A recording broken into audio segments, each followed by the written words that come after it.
Welcome to the Advanced Cinahl session. We have to assume that you will have previously looked at the basic Cinahl session on our library webpage, which can be found at www.librarykeylldarree.gov.im. Now, there are two very distinct differences between the introduction and the advanced searching. As explained in the introduction, that is all about free text searching, natural language searching. But the advanced session that we're going to focus on today is very much about using the Thesaurus, the index, if you like, at the back of the database. Why do this? We do this, well, it is recommended that for a more focused search, this tool allows you to match your search term to the index vocabulary for a particular database. We're looking at Cinahl now, and you can see at the top there is a tab for Cinahl Headings. This is what we will use for our more focused advanced search. But first, let's just refresh ourselves for the searching in the introduction. If I type in flu vaccine and click search, we get 407 results. If we scroll down the page, you will see the results will contain the word flu vaccine, but it will contain the word flu vaccine anywhere within the article. Now again, we've got 407 results.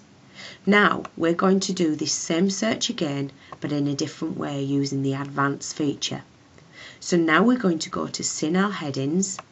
So I click on Cinahl Headings. And in my search box, I am now going to put in the term flu vaccine and click browse. Now what happens? You get a screen and it displays other terms related to flu vaccine. We're now looking at index terms behind the database. I've put in the term flu vaccine, but what it says here is, if you're searching for flu vaccine, use influenza vaccine, but in a different format. This is the preferred term for this search. So it's telling me to use influenza vaccine. So I'm going to put a little tick in that box. Now what happens on this side is we're presented with subheadings for influenza vaccine. This will now allow you to be more focused with your search. We're just going to ignore this for now and we'll come back to it later. For now, just click Search Database.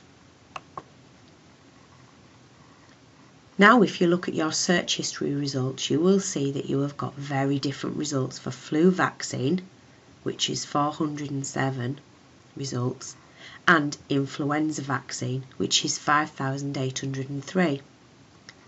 We've got very different results.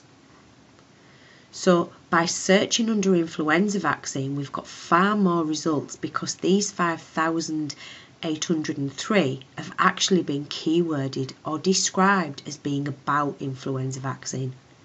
So there is a big difference between those results retrieved from flu vaccine using free text searching. So you should now appreciate why you would use Cinahl subject headings as opposed to free text searching. And in actual fact, using both searching techniques together are ideal. Structured searching using Cinahl headings and free text searching combined retrieved the best search results. You can scroll down and look at the titles. This is the title of the article. You then have reference details such as authors, date, volume, issue, page numbers, etc. It's also been subjected. They're the major subject headings of this article. Also, in most cases, if it says check for full text, this does not allow full text. However, if there is a PDF or HTML icon, usually this is available. Now if we go back up to our search history again, on search history line 1, our first line, which was flu vaccine, and the second line is influenza vaccine. You can see there in brackets it says MH. This means major headings. This reinforces the fact that you're looking at items retrieved with a major heading. Now, if I want to focus my search on influenza vaccine, I can break it down by using another search term. So this time I'm going to put in the search box sick leave, using free text searching, and click search. It has retrieved 3090 results. Now let's see what we will get using Cinahl Headings. Click on Cinahl Headings tab at the top of the page, and let's put in the same term, which is sick leave, and click browse.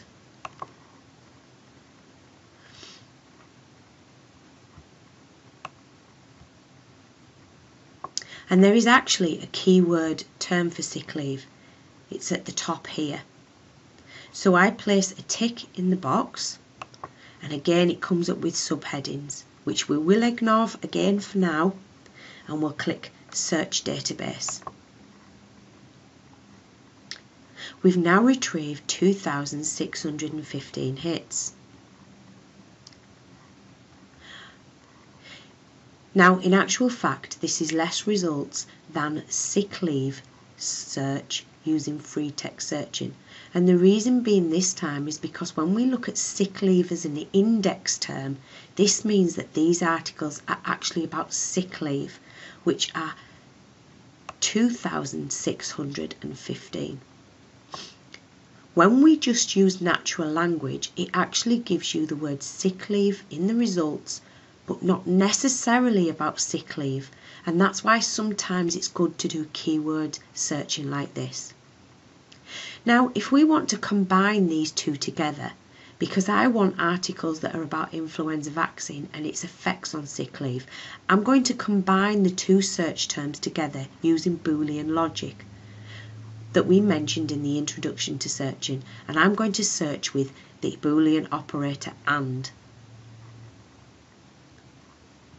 So what I do now is I'm going to search for influenza vaccine in line S2. Influenza vaccine is a major heading, so I put a tick in that box. And I also want to combine it with the search line S4 with sick leave as a major heading. I put a tick in that box, and then I click on search with AND. We've now retrieved 16 results. This seems low, but they are more specific to our information needs, and all of these concepts now have been keyworded or described as sick leave and influenza vaccine.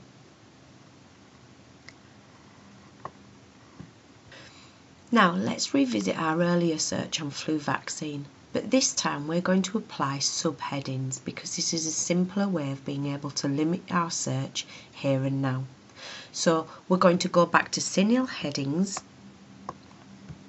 and type in influenza vaccine.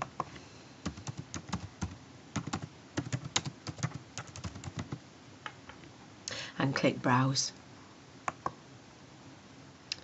So now we're looking at influenza vaccine, but we're looking at a particular aspect of the influenza vaccine.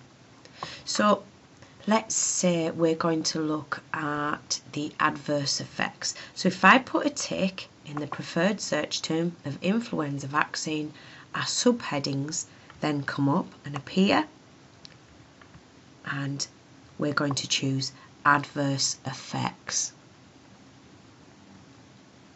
So we put a tick in the box next to adverse effects, and as you can see, it's telling us there influenza vaccine stroke AE. adverse effects. We're now going to apply that to our search and click Search Database. We now get 560 results. If we compare that search with our previous search of influenza vaccine as a major heading, we get 5,803 results. So you can actually see the difference in applying another filter and how it reduces our results. But the reduced results are more appropriate and more specific. We will now try another search. Let's type in pressure sores.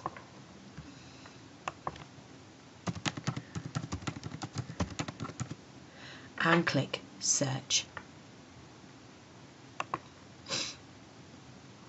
We've got 978 results that contain the word pressure sores. However, they might not be fully about pressure sores. They might just have the word pressure sores anywhere within the article as a minor element to the article. So to make sure we do a search for all relevant articles, we'll conduct a Cinahl Headings search as well. Again, we click on the Cinahl Headings tab at the top of the page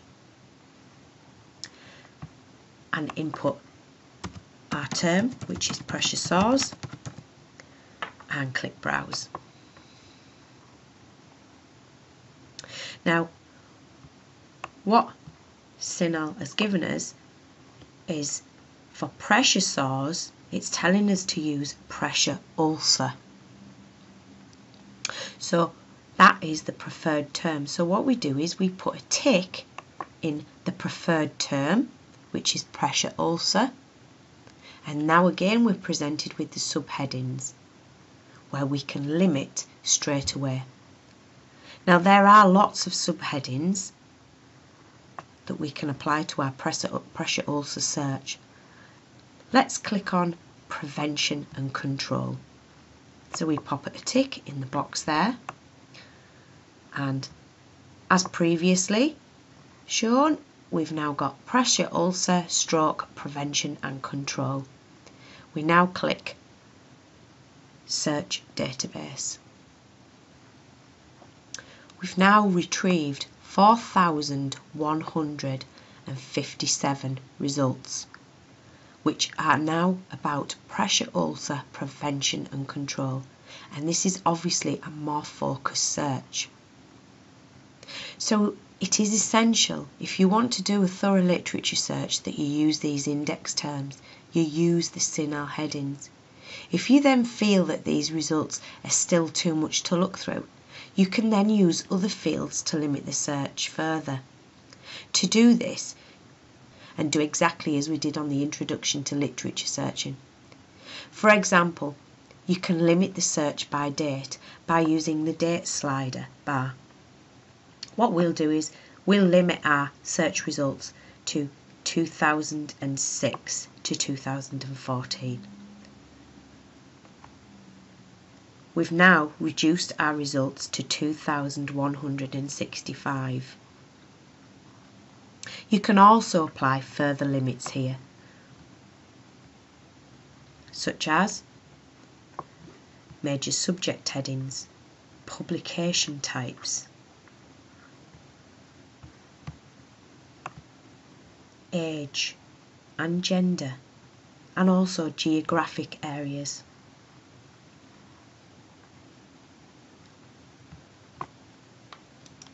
Alternatively, you can click on Show More under the publication date sliding bar, which will then give more options, such as limiting to full text, narrowing your results to research articles only, or even publication type, such as a case review or a systematic review.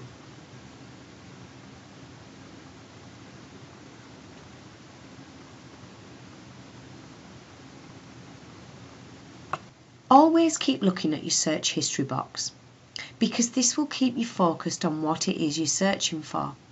When you've conducted a number of lines of searching, you can then become a little confused. I know I can. There are already 9 searches here. S1 to S9.